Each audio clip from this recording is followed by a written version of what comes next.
namin ni Jesucristo.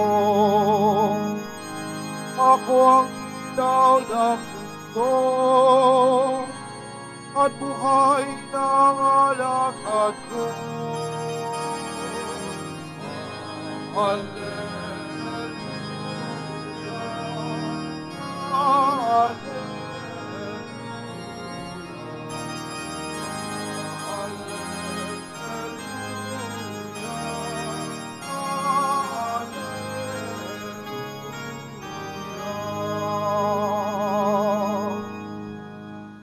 Sumainyo ang Panginoon. At sumayo rin Ang pagpapahayag ng mabuting balita ng Panginoon ayon kay San Juan. papuri sa iyo, Panginoon.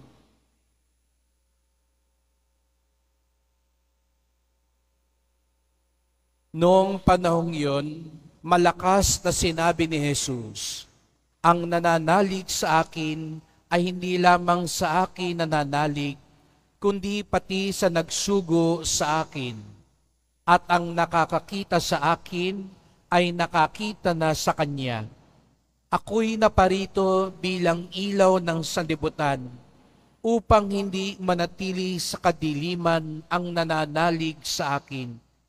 Kung mapakinggan nino man ang aking mga salita, ngunit hindi niya tuparin ito, hindi ko siya hahatulan, sapagkat naparito ako hindi upang hatulan ng sanlibutan, kundi upang iligtas ito. May hahatol sa sinumang magtakwil sa akin at hindi tumanggap sa aking mga salita. Ang salitang ipinahayag ko ang hahatol sa kanya sa huling araw, sapagkat hindi ako nagsalita sa ganang sarili ko lamang, kundi ang amang nagsugo sa akin, ang siyang nagutos, kuno ang aking sasabihin at ipahayag. At alam kong ang kanyang utos ay nagbibigay ng buhay na walang hanggan. Kaya't ang ipinasasabi ng Ama, ang siya kong sinasabi."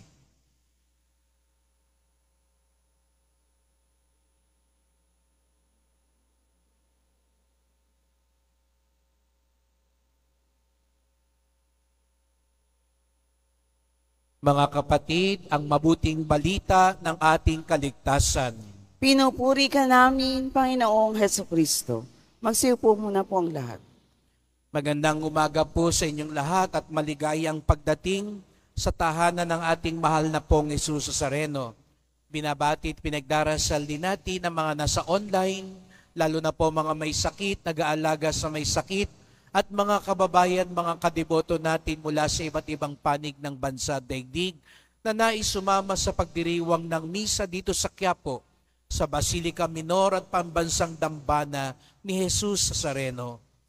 Habang patuloy nating ipinagdiriwang ang muling pagkabuhay ng Panginoon at sa linggong ito, ating pinagninilayan si Jesus bilang mabuting pastol, minsan pa'y ipinapaalala niya sa atin na ang bunga ng muling pagkabuhay, ang landas ng mabuting pastol ay ang liwanag. Kaya nga sabi niya sa Ebanghelyo, ang nakikinig sa Kanya, ang sumusunod sa Kanya, ay nasa liwanag. Nasabi ko na po sa inyo noon na ang isa raw katangi-tanging pagkakaiba kung gusto mong malaman kung bata ka o matanda ka, sabi nila, ang bata takot sa dilim, gusto lagi sa liwanag. Pero pag tumatanda na raw, ang ilang mga matatanda, mas gusto sa dilim at takot sa liwanag. Dahil sa liwanag, nasusulyapan, nabubunyag ang lahat.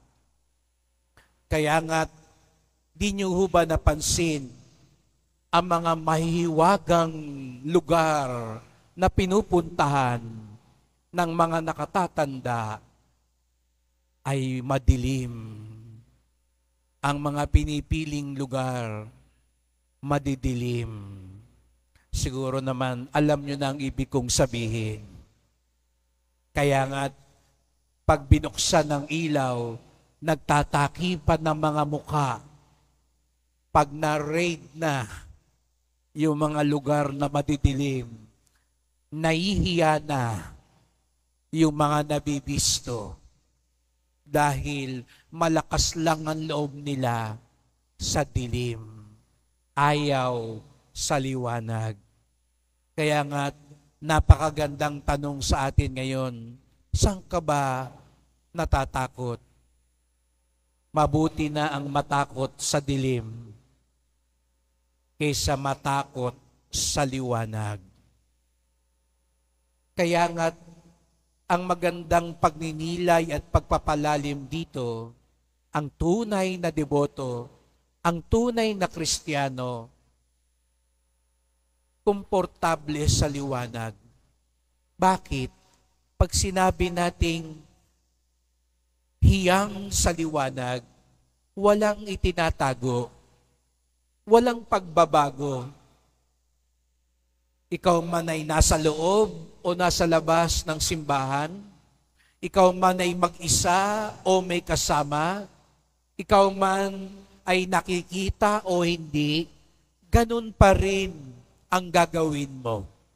Ganun daw ang katangian ng anak ng liwanag. Dahil nga po sa liwanag, kita ang lahat. Sa liwanag, walang itinatago. Sa liwanag, pareho ang lahat. Kaya nga, ito ang ating pagnilayan sa araw na ito. Kung sinasabi natin, tayo'y sumusunod kay Jesus Nazareno, ang mabuting pastol. Tayo'y nananalig kay Jesus Nazareno, ang liwanag ng sanlibutan. Ganun din ba tayo, mga anak ng liwanag? Gaya nga ng sabi ko kanina, mapaloob o labas ng simbahan, ganun din po ba ang ating ginagawa? O pag nasa simbahan tayo, napakabanal, napakatahimik. Ganun din po ba sa labas? Kapag may kasama tayo o wala, ganun pa rin ba ang ating pag-uugali? Kapag may nakakakita sa atin o wala, ganun pa rin ba ang ating ginagawa? Magandang suriin ang ating sarili sapagkat sa pamamagitan ng pagsagot sa mga tanong na ito, makatutulong upang masukat natin hanggang saan ba ang liwanag sa ating buhay. Kaya nga, hindi po ba kapag tayo nasa dilim, nagkakabanggaan tayo? Kapag madilim, di ba? Ayaw natin ng dilim kasi baka mauntog tayo. Baka mabangga tayo at gaya nga nasabi ko, magkabanggaan tayo. Kaya nga di ba sa mga daan, pag madilim ang daan, natatakot tayo dahil takaw aksidente. Baka magkamali tayo, kahit konti lang, malaking disgrasya. Ganun din daw sa buhay natin. Kapag kadiliman ang mas nagahari o namamayagpag, darating ang pagkakataong magkakabanggaan tayo, masasaktan tayo, madidisgrasya tayo. Marami ka bang kabangga ngayon? Nagkakasakitan ba kayo ngayon sa pamilya, sa samahan? Baka nasa kadiliman tayo. Sapagkat kapag tayo nasa liwanag, nasa kabutihan ni Jesus Nazareno, magiging maayos, magiging ligtas at magiging panatag ang ating paglalakbay. Kaya nga sa unang pagbasa, nakita natin, bagamat inuusig ang simbahan, bagamat pinahihirapan at pinapapatay pa ang mga unang Kristiyano, patuloy na lumalago, patuloy na kumakalat at lumalaganap ang simbahan sapagkat siya'y nasa panig ng liwanag. Hindi siya matatalo ng kasamaan at kadiliman. Kaya ipagdasal natin ang bawat isa. Lahat tayo. Kaya tayo ngayon bumabaling kay Jesus Nazareno. Gusto natin at ipinakikiusap natin ang liwanag niya ang maggabay sa atin.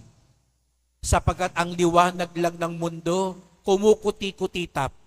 Ang liwanag ng mundo, hindi pang matagalan. Pero ang liwanag ni Jesus Nazareno, ang siyang walang hanggan. Ang liwanag ni Jesus Nazareno, ang tunay na magliligtas sa atin.